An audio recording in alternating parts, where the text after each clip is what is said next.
Alain, propos sur la religion. Le modernisme.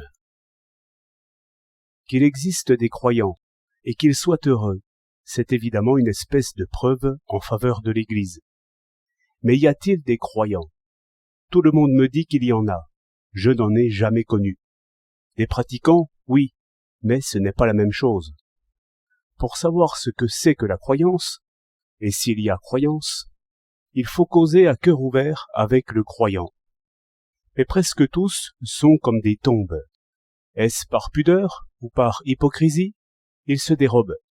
Peut-être éprouveraient-ils, à parler réellement d'eux-mêmes, le même trouble qu'à s'en aller tout nu dans les rues.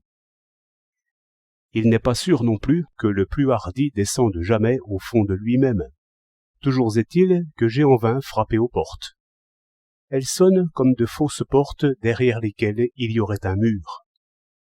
Pourtant, je me suis rencontré un jour avec un catholique à grande barbe, qui savait très bien expliquer ce qu'il pensait. Voici la substance de ses discours. Dès que je pense seul, disait-il, la morale m'échappe. Je sens que je ne suis plus tout à fait un homme. Je ne suis homme qu'en société. Je ne pense en homme que si je pense en société.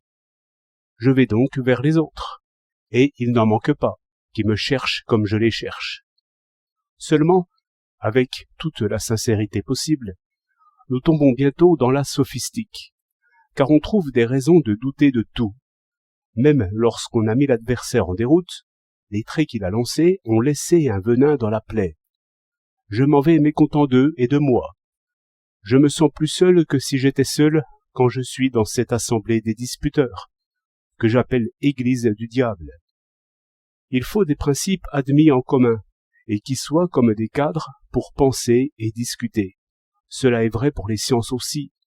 L'entendement ne peut construire que dans des croyances communes aux hommes instruits. Le fameux David Hume, qui avait percé dans les principes 1000 trous de vrille, jusqu'à les faire crouler, avouait qu'il se sentait misérable et comme exilé de la cité humaine.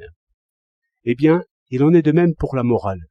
Il n'y a de vivantes et vivifiantes discussions sur nos devoirs que si quelques principes sont mis hors de discussion. Je cherche des hommes qui reçoivent de tels principes. Je les trouve dans l'Église.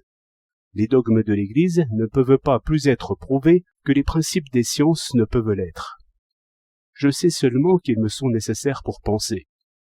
Ce sont des cadres dans lesquels je tisse ma propre pensée et des règles pour l'action. Sans squelette, je n'agirai pas. Tel est l'usage que je fais des dogmes en société avec mes semblables.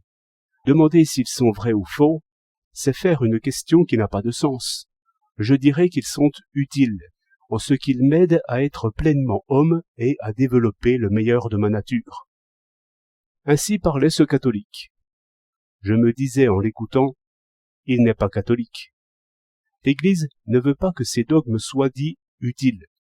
Elle les donne comme vrais, vrais comme l'existence de cette table. Hors de la foi du charbonnier, tout est hérésie.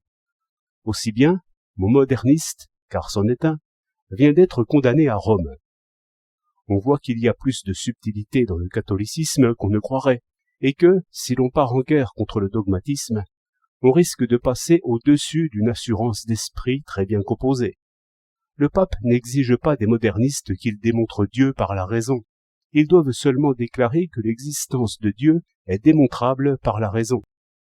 Pour faire une telle déclaration, il faut s'être engagé dans certains chemins de la raison théorique et avoir prévu des difficultés éloignées. Ces nuances de pensée ont leur prix.